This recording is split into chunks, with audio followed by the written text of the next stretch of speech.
Namaste दोस्तों, मैं Davinder Singh, advocate as well as chartered accountant. Simplifying GST, that has been the mantra of our YouTube channel while explaining various case laws, GST notification, circular provision, etc. Friends, today we are going to discuss very important instruction that has been issued by Central Board of Indirect Taxes and Custom, and that instruction number is instruction number 4, issued dated 28th of November 2022.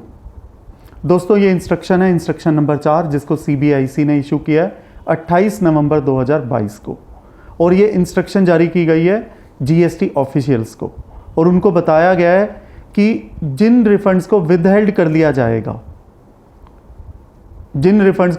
लिया जाएगा उनको किस तरह से process और sanction किया जाएगा. तो सबसे पहले तो ये प्रश्न उठता है कि कौन से रिफंड्स को विदहेल्ड करने की बात की जा रही है.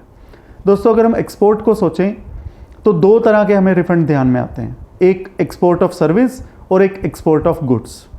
तो ये इंस्ट्रक्शन एक्सपोर्ट ऑफ सर्विस को लेकर नहीं है, तो जो बचता है वो बचता है एक्सपोर्ट ऑफ गुड्स. ये इंस्ट्रक्शन है एक्सपोर्ट ऑफ गुड्स को लेकर.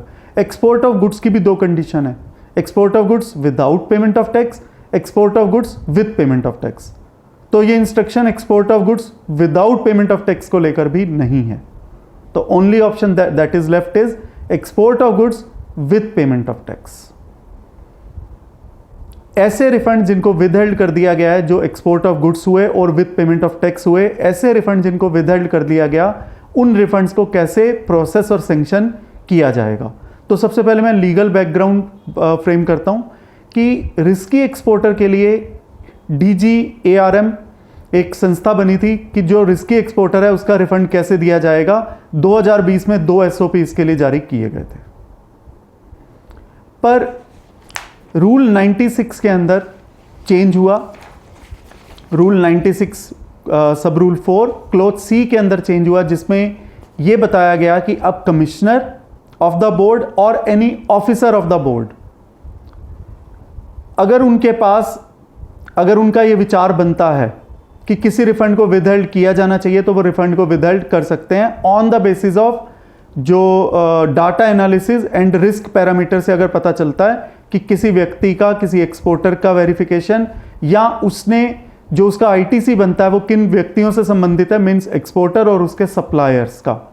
अगर वेरिफिकेशन करने की ज़रूरत है, वो रिस्की एक्सपोर्टर है, तो उनके रिफंड को विदहेल्ड किया जा सकता है. और ये रिफंड को विदहेल्ड तब किया जाएगा अगर उनको ये जो बेसिस है वो रहेगा data analysis and risk parameter. तो कौन से ऐसे दो व्यक्ति हैं जो किसी रिस्की एक्सपोर्टर के रिफंड को विदहेल्ड कर सकते हैं? एक कमिश्नर ऑफ द बोर्ड और any officer authorised by the board. Commissioner of the board as well as officer authorised by the board. तो एक प्रश्न ये उठता है कि क्या किसी ऑफिसर को अथोराइज किया गया है? तो उसके लिए एक CBIC का ऑर्डर आया था, ऑर्डर नंबर 1/2022, जिसमें प्रिंसिपल डायरेक्टर जनरल या डायरेक्टर जनरल ऑफ DGARM को भी officer authorised by the board माना गया. तो दो व्यक्ति हैं जो रिफंड विदहेल्ड कर सकते हैं on the basis of data analysis and risk parameters. एक commissioner of the board, second officer authorised by the board, which means principal director general और डायरेक्टर जनरल ऑफ DGARM. तो ये रिफंड को withheld कर सकते हैं, और ऐसे केसेस में उन एक्सपोर्टर को रिस्की एक्सपोर्टर माना जाएगा.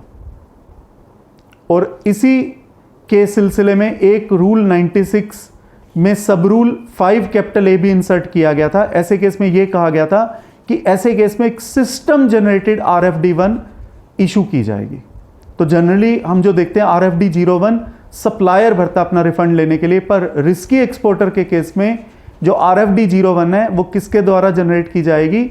सिस्टम के द्वारा, और उसी को एप्लीकेशन ऑफ रिफंड माना जाएगा. जनरली हम जो देखते हैं कि जो रिफंड का जो पीरियड है वो स्टार्ट हो जाता है जब GSTR 1 भरी जाती है. जब GSTR 1 भरी जाती है, उसके बाद GSTR 3 भी भरी जाती है, और आधार ऑथेंटिकेशन हो चुका हो, उसके बाद ही उसी एप्लीकेशन को रिफंड की एप्लीकेशन मान लिया जाता है. बट रिस्की एक्सपोर्टर के केस में GSTR 1 या GSTR 3B का भरना एनफ नहीं है. पहले रिस्की एक्सपोर्टर को आइडेंटिफाई किया जाएगा on the basis of risk analysis, risk parameter and data analysis, as well as उस केस में सिस्टम जनरेटेड RFD1 जारी की जाएगी। तो ये RFD 01 सप्लायर के द्वारा नहीं भरी जा रही, ये सिस्टम के द्वारा जनरेट की जा रही है। और जब ये सिस्टम जब ये RFD 01 जनरेट कर देगा तो ये RFD 01 प्रोसेस कर दी जाएगी GST नेटवर्क को to the corresponding jurisdictional officer, और जुरिस्डिक्शनल ऑफिसर ही इस रिफंड को प्रोसेस करेगा। साथ के साथ क्योंकि DGRM ने ऐसे एक्सपोर्टर को रिस्की एक्सपोर्टर माना है, वो जुरिस्डिक्शनल ऑफिसर को ये भी प्रोवाइड करवाएंगे, ये पॉइंट्स भी साथ में देंगे कि हमने इसको रिस्की एक्सपोर्टर किस वजह से माना है, ताकि जुरिस्डिक्शनल ऑफिसर के पास ये बेस रहेगा कि एक एक्सपोर्टर को क्यों रिस्की एक्सपोर्टर माना गया है। तो सिर्फ DGRM या सिस्टम जनरेटेड सिर्फ RFD 01 नहीं जाएगी, उसके साथ साथ वो पैरामीटर्स, वो फैक्टर्स भी बताए जाएंगे जुरिस्डिक्शनल ऑफिसर को कि क्यों एक एक्सपोर्टर को रिस्की एक्सपोर्टर माना गया। साथ के साथ यदि मैं पुरानी SOPs की बात करूं जो कि 2020 में जारी की गई थी, यदि उस वक्त की कोई वेरिफिकेशन रिपोर्ट अगर हो चुकी है तो उस वेरिफिकेशन रिपोर्ट को भी साथ में ही जुरिस्डिक्शनल ऑफिसर को फॉरवर्ड कर दी जाएगी। तो अब ये RFD 01 जो भरी गई है वो भरी गई है बाय द सिस्टम, या सिस्टम के द्वारा जनरेट की गई है। ये RFD 01 सप्लायर के द्वारा नहीं भरी गई। तो अब ये RFD 01 आ चुकी है जुरिस्डिक्शनल ऑफिसर के पास, और इसी RFD 01 की एक copy to the corresponding to the relevant exporter को भी भेज दी जाएगी।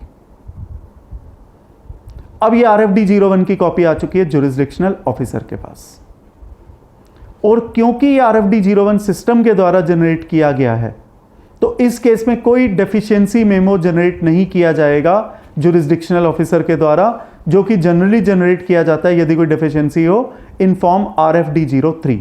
बट इस केस में क्योंकि ये RFD 01 सिस्टम के द्वारा जनरेट की गई है, कोई RFD 03 जनरेट नहीं किया जाएगा। और जैसे कि एक जुरिस्डिक्शनल ऑफिसर रूल 89 के अंतर्गत जो अदर रिफंड्स को इशू करता है, वही प्रोसीजर इस रूल 96 के लिए भी जुरिस्डिक्शनल ऑफिसर के द्वारा अप्लाई किया जाएगा। और इस केस में वो एक्सपोर्टर की वेरिफिकेशन भी करवाएगा और उसके सप्लायर की वेरिफिकेशन भी, जैसा उसे लगेगा अपने काम करने के लिए वो वेरिफिकेशन करवा सकता है।